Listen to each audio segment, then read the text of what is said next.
Hey, Nikki Brown here. No matter where you are, what part of the world you're in, I hope that you're having a good day. One of the best ways to have a good day is to take ownership, right? Ownership, even if it wasn't your fault. Just be accountable and responsible for the things that occur in your existence, because a lot of times the things that occur, you're calling them in, because our thoughts become things. So the things that we think about actually manifest and become true in our lives. So whatever you think, you're right, right? And so if we think good thoughts, usually good things happen, right? That's just one of the laws of the universe. That's just how it works. When something challenging does happen, say something, inspiring, encouraging, and uplifting. Don't take things personal, right? A lot of times, things that don't need to be taken personal are, right? A lot of times people make assumptions and they're completely wrong, but they'll tell themselves a story and they'll run with it, and it will convince themselves that it's true when it's in fact not, right? And then they, you know, live their life as if this thing is true. But sometimes all it takes is a decision to have a good day. And what happens? You have a good day. And if people around you are too toxic, sometimes you have to distance yourself or go no contact from certain people. It's not personal. It's just for your own peace of mind, for your own health and well-being. Because walking around angry and complaining and mad at the world and thinking that everybody has done wrong by you and they did it on purpose, and not speaking, and just with this screw face on you, you're just causing health problems for yourself. And I know I've said this before. You're not hurting anyone but yourself on the inside. You're making yourself sick, literally. And sometimes takes a while to set in. It might not set in right away. It might take 5 years, 10 years, 20 years down the line. And you're wondering why you have this illness or dis-ease, because you have lived a diseased life. A life without ease. Right? You're taking everything personal and making it seem like everybody's doing everything to you when nobody's doing anything to you. Life is about... There's a speed trap ahead. Life is about experiences. So we are all experiencing something.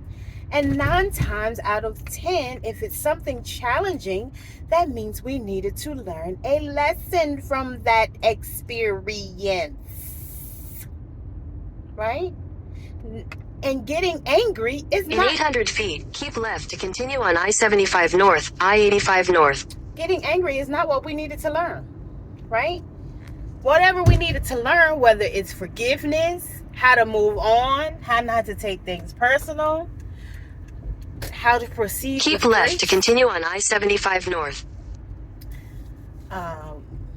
Whatever that lesson is, I don't know. That lesson is different for everybody, because everyone has had Continue on I-75 North for 3 miles. Everyone has had different experiences growing up.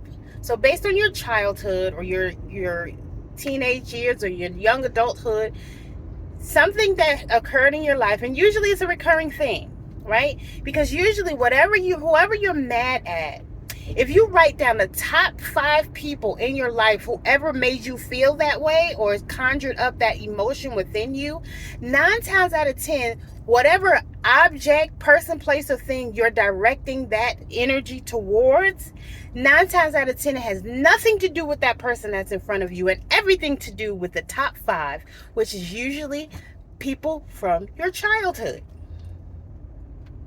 And again, I've mentioned this before. Or it's something within yourself that you see in someone else And you're angry because they have this confidence, or they have a position, or they make more money, or they have a certain kind of car. They have a MacBook and you have a PC. Whatever the thing is that you're holding on to, again, 9 times out of 10, it doesn't have anything to do with that person or what they have or what their character is like. And has everything to do with you and what your character is like and what you're holding on to and the things that you did or did not get, did or did not have,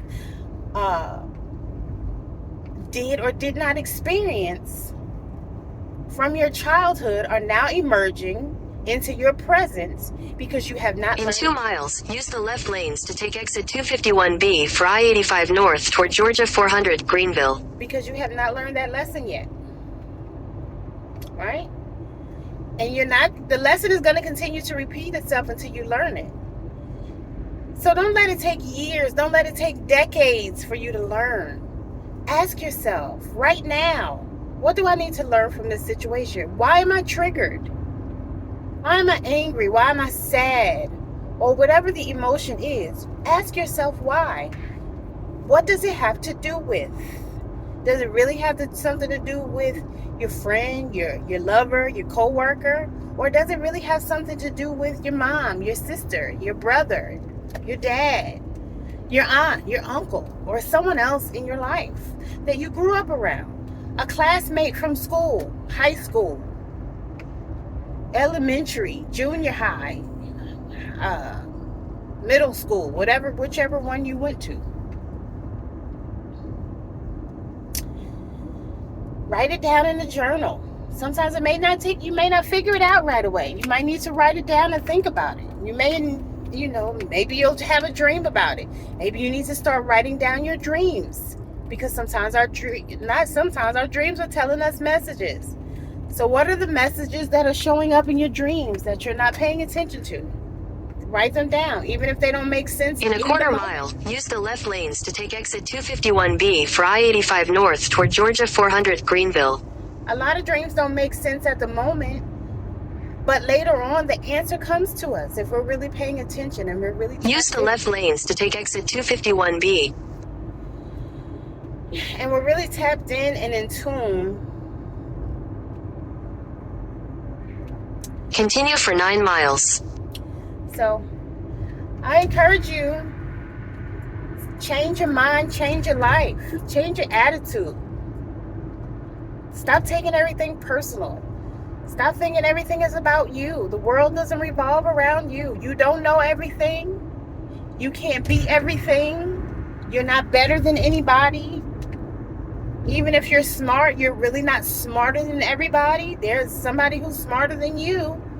And then you may be smart in whatever area that you have intelligence in, but even a doctor, they know about their field of medicine, but they don't know everything. Doesn't matter if you have a doctorate. You don't know everything. You know about your field of study. You know about your profession, your career. And if it's a work situation and you really can't handle it, leave. If it's a relationship, leave. If you really can't deal with it, right? If it's a work situation, start your own business. If it's a relationship, even if it's a relationship with a relative, a friend, in the relationship, distance yourself. Go no contact if you need to.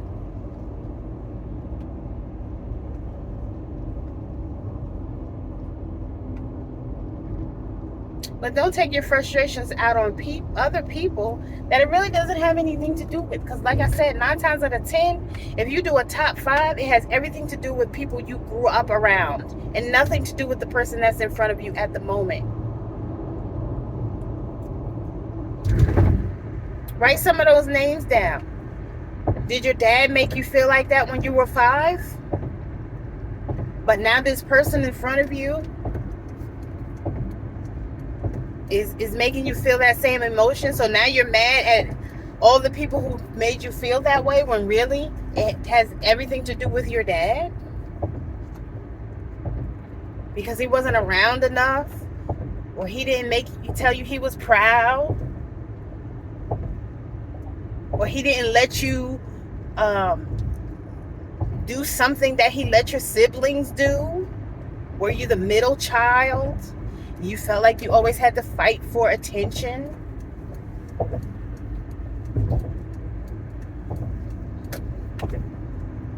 What is it? You feel like he didn't listen to you and nobody's listening to you? So now you're mad at everybody who you feel isn't listening to you? Or did you not want to be told what to do and you didn't like it when he told you what to do? So now you want to tell other people what to do even though you don't like them telling you what to do. You're trying to rectify that relationship by telling other people what to do, and when they don't listen to you, then you get mad. And again, all because your dad did the same thing to you that you're now trying to do to other people. Because a lot of it's projection. We're projecting onto other people things that we don't like, things that we're guilty of, and refuse to change. But when we see that in someone else, it makes us angry. Right? But why? Where did that come from? Where did that emotion originally come from?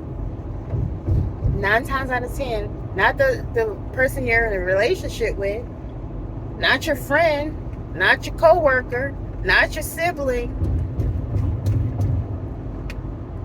I know my mom pitted me and my sister against one another. And no matter how many times I tried to get her to see that, she didn't get it. Because she was brainwashed and conditioned by my mom to believe something different.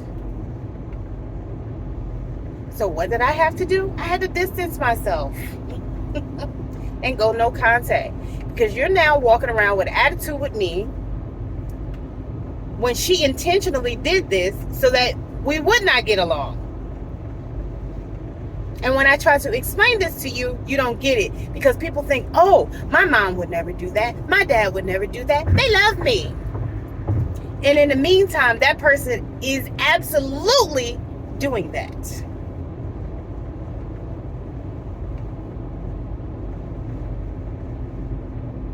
But people listen to whoever they want to listen to. And sometimes it takes for them to learn later on in life. Which she eventually did learn, but, you know, it is what it is. She still feels this sense of obligation. But she continues to be burned by her. You know, the lady threatened to stab her with a knife. But that's her mom, so she's still going to be there. And that's fine. I was threatened to be kicked down the steps. I'm not interested in being threatened. That is toxic. So everybody deals with things differently. Again, my choice was to completely distance myself. And that took years for me to do. Because I would feel guilty, And people always say, oh, that's your mom. You only get one mom.